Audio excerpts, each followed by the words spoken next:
Let's talk about Britain, a country now obsessed with headlines about migrants. Every morning, it seems, the front pages are plastered with stories about immigration, fueling a national conversation that's as heated as it is relentless. Tabloids scream about invasions across the channel, and politicians vow to stop the boats. The language is dramatic, the images even more so. Small boats bobbing in rough waters, politicians in high-visibility jackets promising action. It's a spectacle that grabs attention, but it's only the tip of the iceberg.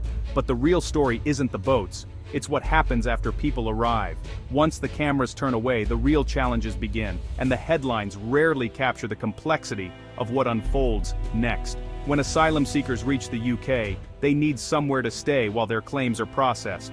This process can take months, sometimes even years, leaving thousands in limbo, unsure of their future and dependent on the state for shelter and support. The government's solution? Hotels.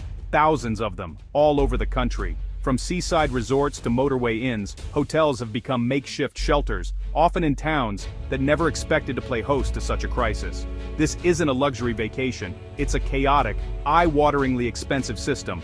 Families are crammed into small rooms, sometimes for months on end, with little privacy and few resources. The atmosphere is tense, and the uncertainty is overwhelming for those stuck inside. Millions of pounds are spent every single day. Yes, millions, just to house people in temporary rooms. The costs add up quickly: food, security, basic amenities, and the ever-rising hotel bills. It's a financial black hole, draining public funds at an astonishing rate. The public outrage focuses on the arrivals, but the real scandal is who's profiting. While communities argue over fairness and resources, a different story is unfolding behind closed doors. Behind the scenes, a handful of private companies have turned this crisis into a booming business.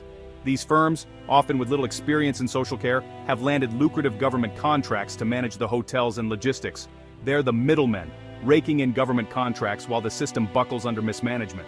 For them, every new arrival is another invoice, another opportunity to profit, regardless of the human consequences. Tonight, we're pulling back the curtain, the money, the companies, and the human cost. We'll follow the paper trail, expose the deals, and hear from those caught in the middle of this expensive mess. This isn't a new problem. It's part of a long British tradition of outsourcing public services and being shocked when it fails. From railways to prisons, the pattern repeats: privatize, cut corners, and then scramble when things go wrong. This is the story of Britain's migrant hotel scandal. It's a tale of political promises, public anger, and private profit, all playing out in towns and cities across the country. And it's even more infuriating than you think. The frustration isn't just about money, it's about trust, transparency, and the sense that the system is broken for everyone involved. So, grab a biscuit, settle in, and let's dive in. Because to understand Britain's migrant mess, you have to look beyond the headlines and see who's really paying the price. How do you turn a humanitarian crisis into a cash machine? The answer is disturbingly simple: government desperation combined with a lack of long-term planning. When the pressure mounts and the headlines scream for action, officials often reach for the fastest, not the best, solution. The Home Office is drowning in paperwork, facing a massive backlog. Tens of thousands of asylum seekers waiting years for a decision, trapped in limbo, unable to work, study, or build a new life. For many, hope fades as the months drag on, and the system grinds to a halt. Instead of investing in public infrastructure or building new housing, the government outsources almost every aspect of the process to private companies. These firms, often with little experience in social care, step in to fill the gap, at a price. These companies are awarded multi-year, billion-pound contracts to find accommodation for asylum seekers. The deals are lucrative, with little transparency or public oversight. When regular housing options ran out, these firms turned to hotels, booking thousands of rooms at premium, sometimes inflated, rates. Hotels that once hosted tourists now house desperate families, while the bills skyrocket. The daily cost? Over £8 million, every single day. That's more than most people can imagine, funneled straight from taxpayers to private pockets. To put it in perspective, that's money that could fund thousands of nurses or teachers, or improve schools and hospitals, resources desperately needed elsewhere, now spent on empty hotel rooms and temporary fixes. The business model is shockingly simple. The government pays, companies book hotels, and pocket the difference. The more expensive the solution, the bigger the profit. There's no real incentive to find cheaper or better solutions. In fact, the longer the backlog drags on, the more these companies stand to gain. Efficiency isn't rewarded, delay is. It's become an asylum gold rush, where inefficiency is not just tolerated, but handsomely rewarded. The system is rigged to benefit those who profit from chaos. Meanwhile, the public has almost no idea how these contracts are awarded, who the real winners are, or just how much profit is being made behind closed doors. It's a perfect storm. Public desperation meets private greed, and in the end it's the most vulnerable who pay the highest price. So, who's cashing in? Not household names, but three main companies: Serco, Mears Group, and Clear Springs Ready Homes. Serco, veterans of British outsourcing disasters, run prisons, transport, and now asylum housing. Mears Group handles Scotland, Northern Ireland, and the Northeast. Clear Springs covers the South and Wales. Together, they form an oligopoly, controlling the market. But it gets murkier. They subcontract to smaller firms, creating a web where accountability disappears. Hotel operators get guaranteed government-funded guests, no need to market to the public. The financial details? Opaque. Billions flow to the top, but how much trickles down is a mystery. The public foots the bill, with almost no way to know if they're getting value for money. While companies profit, what's life like inside these hotels? In a word, grim. These aren't holiday resorts, they're long-term waiting rooms. Families are crammed into tiny rooms for months, sometimes years. Food is repetitive and poor quality. Healthcare is hard to access. Mental health suffers in this environment of uncertainty and confinement. Children miss out on education and socialization. Hotel staff aren't trained for these challenges. They're overwhelmed. The system dehumanizes people, treating them as numbers, not individuals. The real cost isn't just financial, it's the lasting damage to thousands seeking safety. When a system fails, everyone blames someone else. The Home Office blames the number of arrivals, saying hotels are an emergency measure. Private companies blame the government's tight budgets and claim they're just following orders. Local councils get no warning but must handle the fallout. Strained schools, doctors, and services. So, who's to blame? All of them. The Home Office for the backlog and expensive solutions, contractors for profiting from failure, politicians for using immigration as a political football. The buck just keeps getting passed, while the problem grows and the bill skyrockets. This isn't a one-off disaster, it's the latest in a long line of British outsourcing failures. For decades, governments have insisted the private sector can do everything better and cheaper.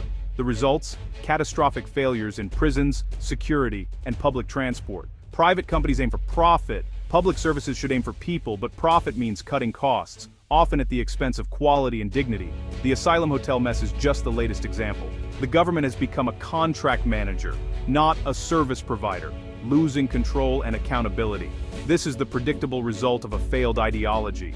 Remember Carillion, the outsourcing giant that collapsed, leaving chaos behind? The migrant hotel scandal is eerily similar. A few companies handed vast responsibilities, little oversight, and billions in taxpayer money. The government signs contracts, pays out, and hopes for the best. If one big provider fails, the whole system could collapse overnight. The lesson from Carillion was supposed to be about the risks of outsourcing critical services for profit. Yet, here we are, repeating the same mistakes, enriching contractors, failing the public. So, what's the solution? First, fix the asylum backlog, hire more caseworkers, process claims faster. If decisions come in months, not years, the need for hotels vanishes. Second, demand transparency, publish the full contracts, audit the spending, show the profits.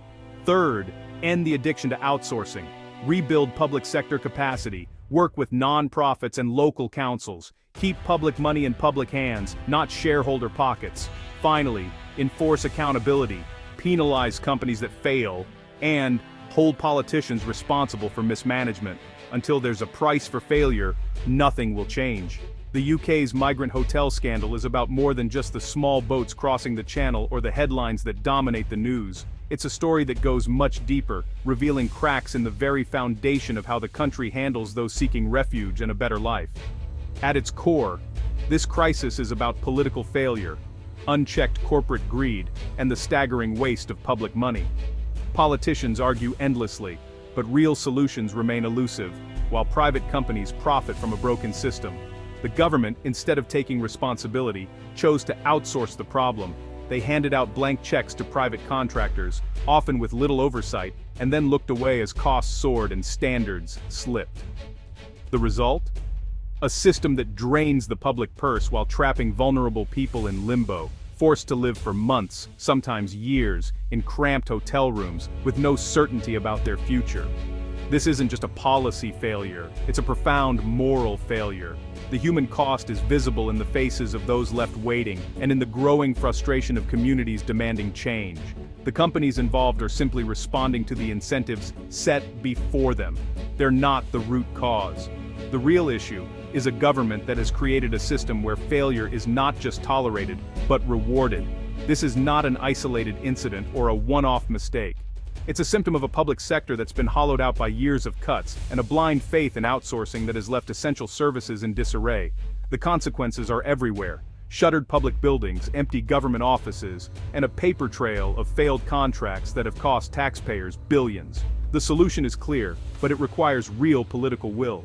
We need to process asylum claims faster, demand full transparency from all involved, and invest in rebuilding the public services that have been neglected for too long. The current system isn't just broken, it's beyond repair. It's time for a complete reboot, a fundamental rethink of how we treat those who come to our shores seeking safety. Because any system that generates this much misery, wastes this much money, and fails so many people can't be called a system at all. It's a machine for producing scandal and suffering. This is a national scandal, and it's time, at last, to end it and build something better.